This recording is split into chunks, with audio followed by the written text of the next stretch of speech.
everyone of Aurora Music Festival saw an exciting surprise as Zonara, the first ever girl group from SB19's Onesie Entertainment, took the stage and delivered a stunning live performance.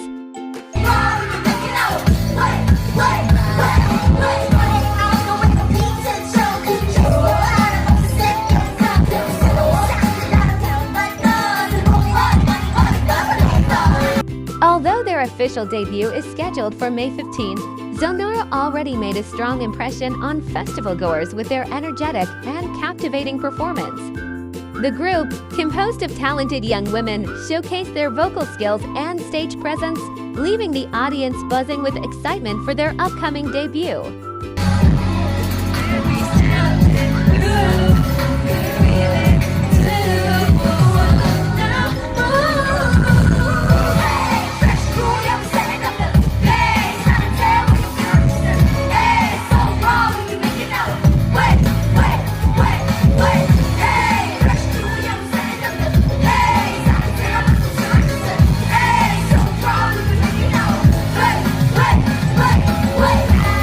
Fans and attendees alike expressed their enthusiasm on social media, praising Zonara for their professionalism and promising talent.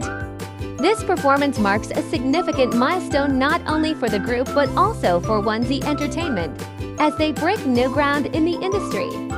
With their debut just around the corner, all eyes will be on Zonara as they continue to build anticipation and prove that they are a group to watch. Entertainment's first ever girl group. Magkaiba man kami, pero when we move together, we move as one. And masaya rin kami na may share ulit namin ang music namin sa inyo. Aww! And honestly, we're even happier po that you loved it. For those hearing us for the first time, thank you po for being here. We're so happy to meet you.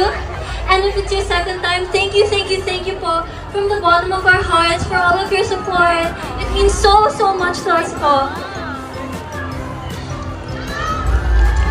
Siyempre, kahit tahimik kami daw, nakikita namin yung mga dance covers nyo. Nakita rin namin yung strip version ng Tabi, guys. So maraming thank you po kasi grabe, ang creative you so much.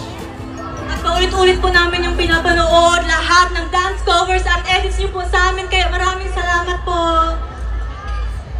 Hindi lang yan, kayo po talaga yung nagbigay ng buhay po sa song namin. Thank you po talaga. Ayan, kaya thank you po sa pakikinig po at sa pagsama po sa amin sa journey po natin. And as we move into the next wave of our journey, we would love it if you came with us on May 16. So please, let's share this experience together.